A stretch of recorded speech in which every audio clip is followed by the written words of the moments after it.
भिवंडी पालिका सार्वत्रिक निवडणुकीत खऱ्या अर्थानं प्रचाराची रणधुमाळी सुरू झाली।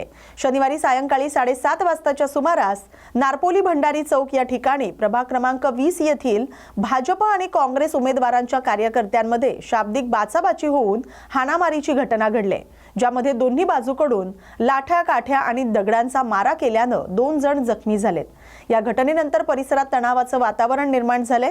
मोठा पोलीस फौजफाटा तैनात करण्यात आलाय। दरम्यान या हाणामारीच्या घटनेनंतर नारपोली आणि भोईवाडा पोलीस ठाण्यातील मोठा पोलीस फौजफाटा घटनास्थळी दाखल होत त्यांनी सौम्य लाठीचार्ज करून परिसरातील गर्दी पांगवली। दोन्ही बाजूकडून पोलीस ठाण्यात गुन्हा नोंदवण्याची प्रक्रिया रात्री उशिरापर्यंत सुरू होती। पुणे महानगरपालिका निवडणुकीच्या अनुषंगाने शहरात घडामोडींना वेग आलाय। निवडणुकीला काही दिवसांचा कालावधी राहिलेला असतानाच आणि प्रचार ऐन भरात असतानाच एका व्यक्तीने आत्महत्या केल्याची धक्कादायक घटना समोर आली। सादिक उर्फ बाबू कपूर या 56 वर्षांच्या व्यक्तीने आत्महत्या केली। आत्महत्या करण्याआधी त्याने हातावर आणि कागदावर सुसाईड नोट लिहिली, ज्यात त्याने अनेकांची नावे लिहिली आहेत। त्यातील एक नाव अजित पवारांच्या राष्ट्रवादी काँग्रेस पक्षाचे हडपसर भागातील उमेदवार फारुख शेख यांचं आहे। सय्यद उर्फ बाबू कपूरनं नगर भागातील 5 गुंठे जमिनीच्या वादातून ही आत्महत्या केली आहे। आत्महत्या केलेल्या व्यक्तीवर आधी मोक्का कायद्याअंतर्गत कारवाई देखील झाली आहे। मुंबई महानगरपालिकेच्या निवडणुकीच्या रणधुमाळीत महायुतीच्या जागा वाटपावरून नाराजी, असंतोष आणि आरोप प्रत्यारोप सुरू आहेत। अशातच केंद्रीय मंत्री रामदास आठवले यांची भूमिका सध्या राजकीय वर्तुळात चर्चेचा विषय ठरली आहे। शिवसेना भाजपकडून रिपाईला जागा वाटपात अक्षरशः खिसगणतीतही धरलेलं नाही। त्यातच मुंबईत रिपाईनं स्वबळावर 13 उमेदवार उतरवण्याचा निर्णय घेतलाय।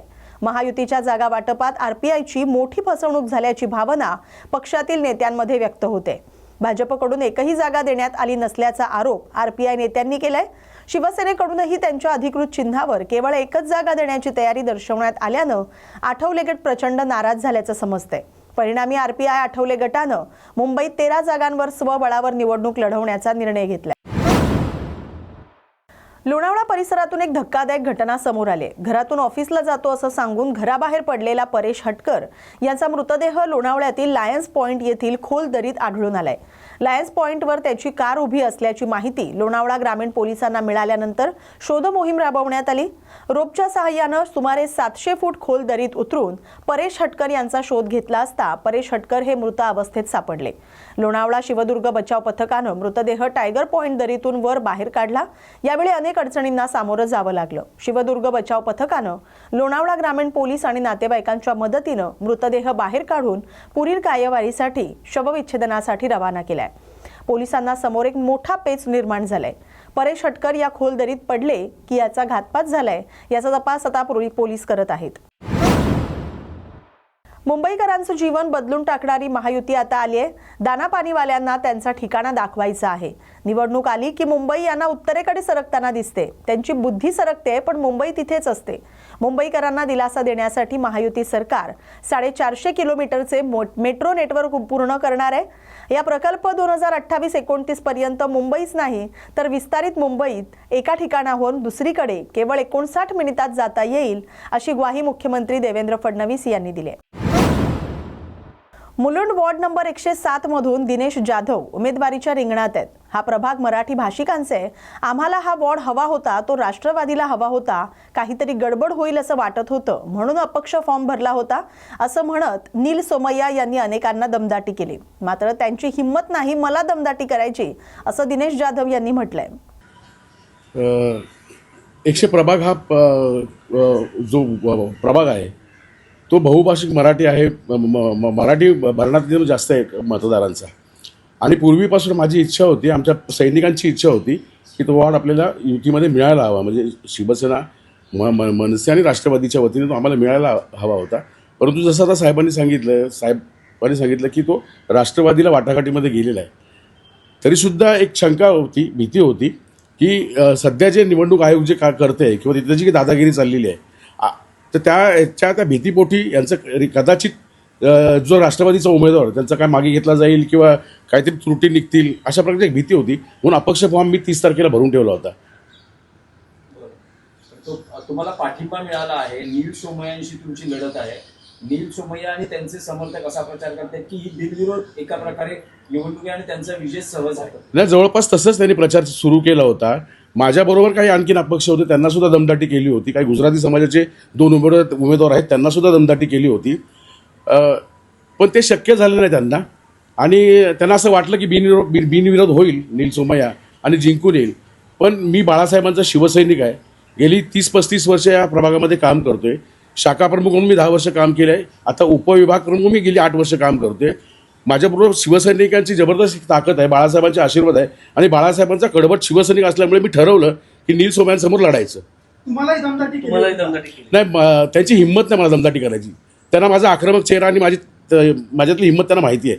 इतर अपक्षांना त्यांनी दमदाटी केली म्हणताय, तर तुम्ही निवडणूक आयोगाकडे ही बाब निदर्शनात आणून दिली का? कालच जेव्हा आम्हाला चिन्ह मिळणार होतं त्यावेळेस आम्ही तशा प्रकारच्या ज्या निवडणूक अधिकारी आहेत त्यांच्या कानावर हा विषय घातला होता.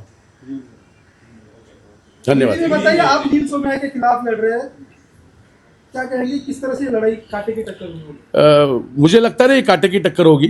मैं बाला साहब का सैनिक हूँ. मैंने मेरे दिमाग से, मैंने मेरे हृदय से एक सोचा है कि नील सोमय्या को हद पार करने के लिए जिस तरह से नील सोमय्या और उसके पिताजी किरीट सोमय्या जिस तरह से हमारे पीछे पड़े, भाजी वाले रहने दो, फेरी वाले रहने दो, उनको तकलीफ दे रहे, मराठी आदमी को तकलीफ दे रहे, तो मैंने सोचा है कि उसको हद पार कर देंगे. थैंक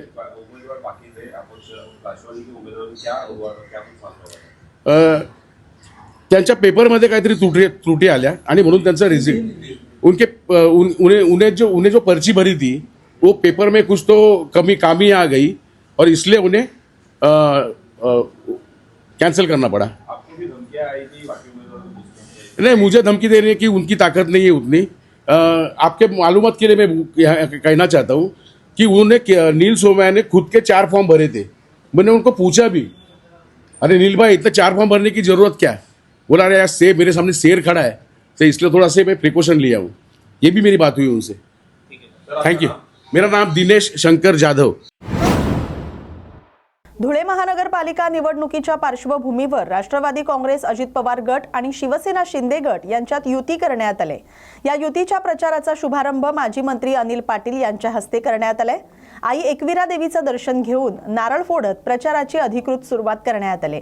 यावेळी राष्ट्रवादी अजित पवार गट आणि शिवसेना शिंदे गटाचे उमेदवार, पदाधिकारी आणि कार्यकर्ते मोठ्या संख्येने उपस्थित होते. यावेळी माजी मंत्री अनिल पाटील म्हणाले की धुळे शहरात वाढलेली गुंडगिरी ही नष्ट करण्यासाठी युतीच्या उमेदवारांना मोठा मताधिक्याने निवडून देणे गरजेचे आहे. तसंच त्यांनी स्पष्ट केले की आमची लढाई मित्रपक्ष भाजप सोबतच आहे. भाजपवर टीका करताना अनिल पाटील म्हणाले की भारतीय जनता पार्टीनं धुळे शहराचं नाव संपूर्ण महाराष्ट्रात बदनाम करण्याचं काम केलंय.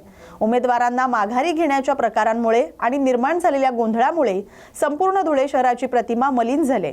युतीच्या माध्यमातून धुळे शहराच्या विकासासाठी आणि शांतता प्रस्थापित करण्यासाठी नागरिकांनी साथ द्यावी असं आवाहनही त्यांनी केलं. प्रचार नारळाला या ठिकाणी वाहताना आम्हाला सगळ्यांना फार मोठ्या प्रमाणावरती आनंद होतोय.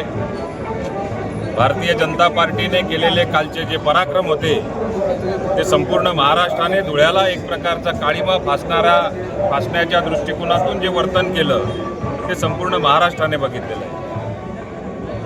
शिवसेनेच्या मंजुळाताई आणि सगळ्या पदाधिकाऱ्यांच्या समवेत राष्ट्रवादी काँग्रेस पक्षाच्या सगळ्या पदाधिकाऱ्यांच्या आणि उमेदवारांच्या, युतीच्या उमेदवारांच्या माध्यमातून आज या ठिकाणी नारळ वाहण्याचा कार्यक्रम, नारळ फोडण्याचा कार्यक्रम आणि प्रत्यक्ष प्रचाराला दिशा देण्याचा कार्यक्रम आजपासून सुरू झालेला आहे.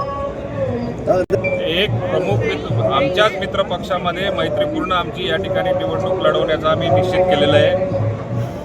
येणाऱ्या या महापालिकेच्या निवडणुकीमध्ये तुम्हाला भगवा आणि राष्ट्रवादीचा झेंडा तुम्हाला त्या ठिकाणी फडकलेला दिसणार आहे. मला असं वाटतं की येणाऱ्या काळामध्ये आम्ही, मंजुळाताई असेल, मी असेल, येणाऱ्या काळामध्ये शिंदे साहेबांना या ठिकाणी आणलं जाईल, अजितदादांना या ठिकाणी आणलं जाईल आणि शहरामध्ये जी काही गुंडागिरी आपल्याला बघायला मिळते, सुज्ञ नागरिकांना ज्या पद्धतीने या ठिकाणी त्रास होताना आम्हाला बघायला मिळतोय आणि मतदारांना मतदारापासून वंचित ठेवण्याचा पराक्रम या ठिकाणी जो आम्हाला बघायला मिळाला, याला आता मतदारांमध्येही कुठेतरी चीड निर्माण झालेली आहे.